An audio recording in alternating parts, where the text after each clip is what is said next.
Et me voilà à nouveau, cette fois pour vous annoncer l'interview de Jean-Claude Pascal dans cette belle rencontre pour l'homme nouveau.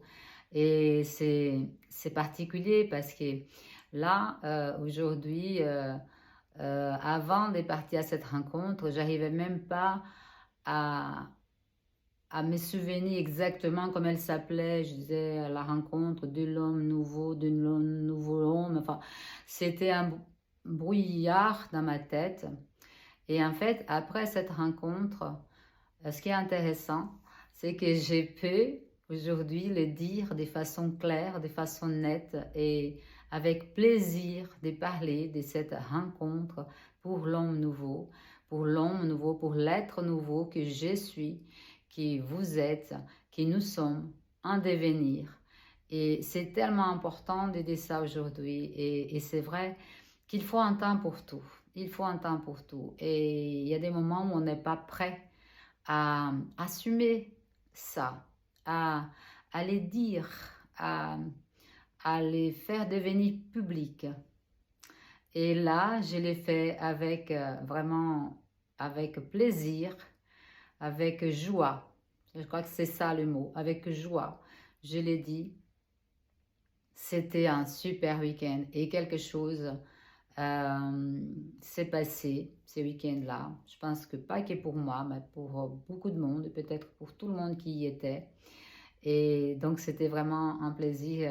Je suis, après un mois de janvier complet, dingue, hyper chargé avec mon exposition, mon événement qui était d'ailleurs un super événement. Donc, d'être entré en 2026 sur les chapeaux des roues et juste après ça, me trouver à Mervan avec vous tous, je ne sais pas ce que s'est passé, mais quelque chose s'est passé et c'est tant mieux. Voilà, c'est tout ce que j'ai dit. Et je suis très heureuse d'avoir été parmi vous à cette rencontre pour l'homme nouveau. Encore merci à Chloé Duxant et à Sébastien de cette organisation et à tous les teams qui a fait cela devenir possible. Merci à vous. Passons donc maintenant à l'interview de Jean-Claude Pascal, à qui je remercie également immensement pour ses réponses précieuses. À tout de suite. Et bonjour à tous, encore Célia Gouveac pour une petite interview Yes to Life. Aujourd'hui, je suis à Mervan, dans Vendée, avec Jean-Claude Pascal, qui va répondre aux 3 petites questions Yes to Life. Et je suis ravie parce que j'ai l'habitude de voir ces émissions avec Mario Dil Sanso. Et je l'ai attrapé tout à l'heure sur la rencontre pour l'homme nouveau. Et je voulais absolument qu'il réponde aux 3 petites questions. Jean-Claude Pascal, parle-moi un petit peu de toi, qu'on sache un petit peu qui es-tu avant que je te pose les 3 petites questions, s'il te plaît. Veux-tu savoir qui j'étais petit enfant ou comme je suis maintenant? Un petit résumé de cet ensemble. De cet ensemble? Eh bien, eh bien, petit à petit, avec l'âge avançant, donc j'ai une soixantaine d'années, eh bien, j'ai laissé grandir ce que j'avais oublié quand j'étais jeune, c'est-à-dire mes rêves d'enfant, et qui sont curieusement maintenant, après l'âge de 60 ans, eh bien, en train de prendre place et de m'apporter joie et bonheur dans la vie. Et qu'est-ce que j'aimais? Ben, j'aimais connaître le monde, j'aimais découvrir les mystères, j'aimais partager, j'aimais retourner les situations pour en rire. Et je savoure ça aujourd'hui avec une certaine expérience. Et j'aime transmettre ce que je peux. Yes to life. Yes to life. Justement, les 3 petites questions concernent ça. C'est oui à la vie, c'est yes to life. Et donc, fais-tu partie de ces gens qui disent oui à la vie? Et si oui, comment tu fais cela? Alors, je dis absolument oui à la vie. Je dis oui à la vie. Et comment je le fais? Alors, voyons. Je l'ai fait de différentes façons au fur et à mesure des décennies qui passent. Et aujourd'hui, comment je le fais? J'essaye de rentrer dans une certaine sérénité, parce que j'ai toujours été agité, habité, et je savoure des instants. Alors c'est un petit peu bateau de dire je savoure l'instant présent, parce qu'il n'y en a pas d'autre à dire, mais je les savoure vraiment. J'aime surtout ce que j'avais oublié, c'est-à-dire un beau paysage, comme on en voit ici, des entretiens spontanés, alors que j'avais l'habitude de les programmer.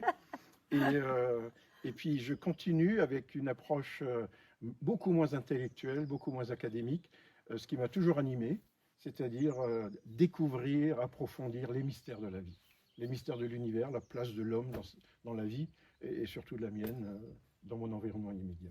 S'affranchir du connu.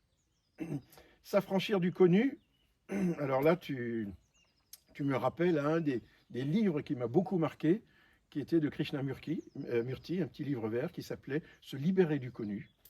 Et effectivement, c'est se libérer du connu, lorsque je l'ai lu, qui m'a mis soudain en éveil, en me disant mais en fait, je vis sur ce que je connais. Et j'essaye de connaître plus de ce que je connais déjà, dans un mode de je me rassure. Et aujourd'hui, non, c'est plutôt m'affranchir du connu.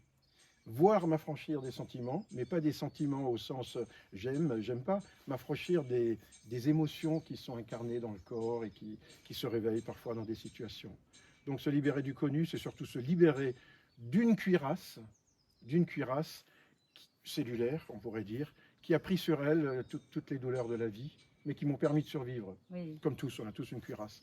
Donc aujourd'hui, se libérer du connu, c'est prendre conscience de cette cuirasse, m'en libérer et me dire, ok, je respire, je vis et je suis content.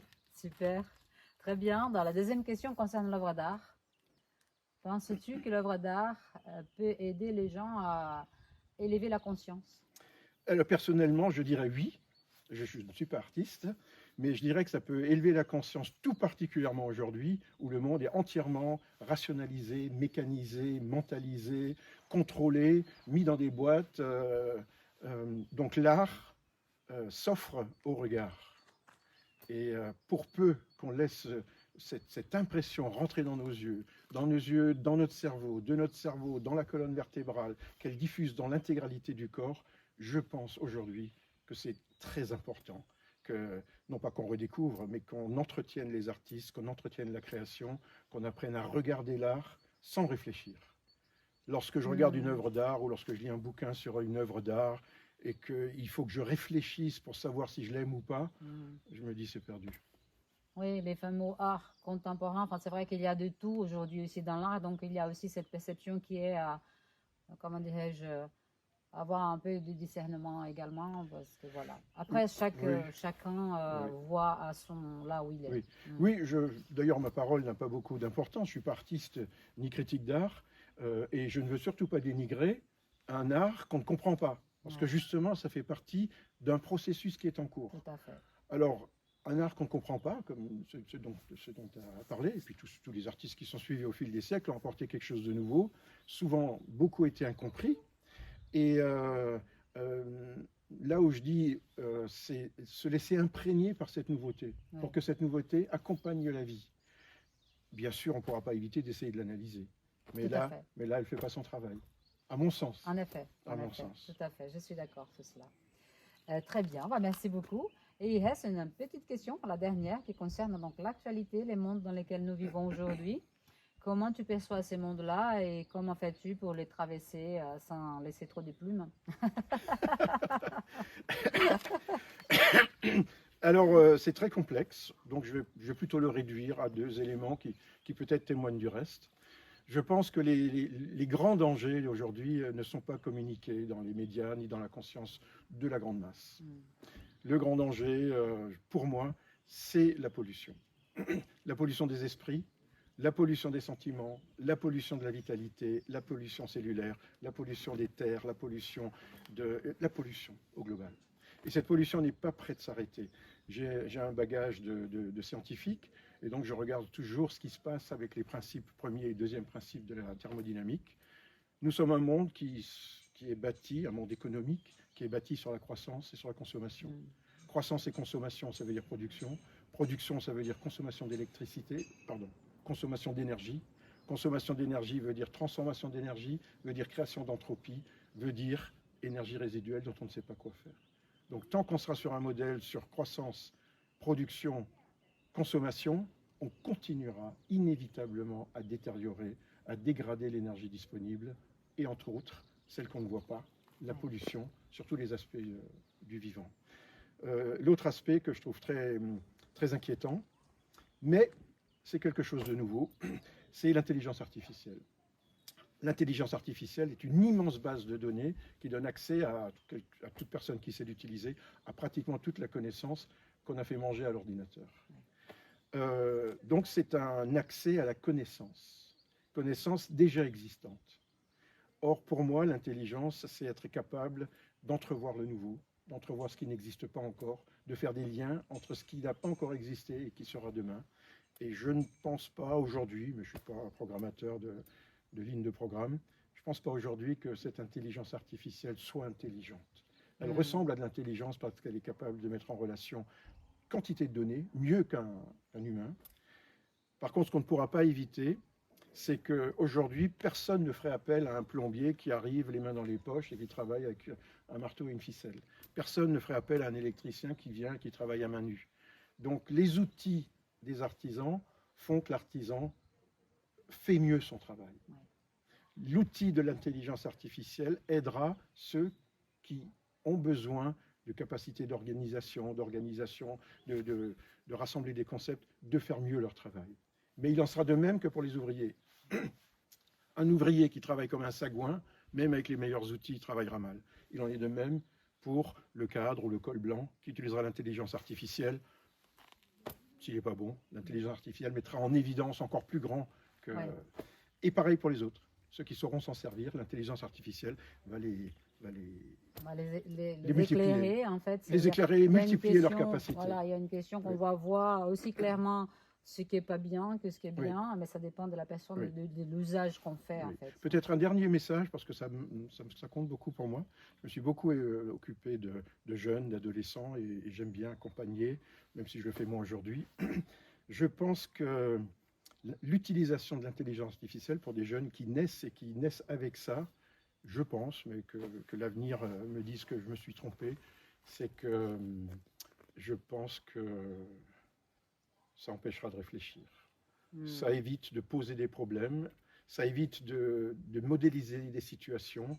Or, on sait, disaient les anciens, qu'un problème bien posé est déjà résolu. Ouais. Et je pense que les cerveaux qui se fieront à l'intelligence artificielle ne pourront ni rien résoudre et surtout ni rien comprendre.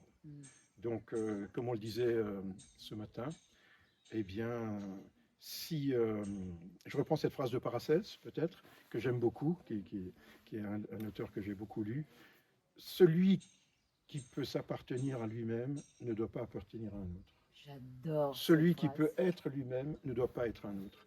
Or, aujourd'hui, l'intelligence artificielle, la technologie, tout rentre dans nos vies. Et si on n'est plus soi-même, un autre s'occupera de nous.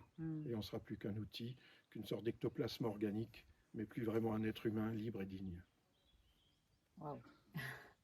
Merci beaucoup. Ce que je pense, merci pas la vérité. Beaucoup. Non, mais c'est tellement important de l'entendre. C'est tellement important, et notamment pour les jeunes. Ce qui est intéressant par rapport aux jeunes, c'est moi j'ai une fille de 16 ans, et elle, par exemple, elle ne veut pas utiliser l'IA pour ses devoirs ou pour voilà. Elle hésite parce qu'elle est consciente de ce que tu viens de dire. Je pense qu'il y a quand même beaucoup de jeunes qui sont conscientes, et ça c'est une bonne chose. Et donc voilà, mais merci de le signaler là et de le dire. Merci beaucoup, je suis trop contente de t'avoir entendu et que cela puisse venir à tous ceux qui vont écouter. Et c'est l'objectif de ces petites questions, c'est qu'on puisse continuer chacun à sa façon donner de soi, qu'on puisse continuer vers ces chemins, vers ce nouveau homme, l'homme nouveau, c'est le nouveau monde, enfin peu importe, qu'on puisse évoluer dans le sens du chemin du retour, en quelque sorte. Eh bien, merci. Donc, c'est les Yes to Life. Alors, merci beaucoup à vous qui allez regarder. Et à bientôt pour une prochaine interview. Bye bye. Bye.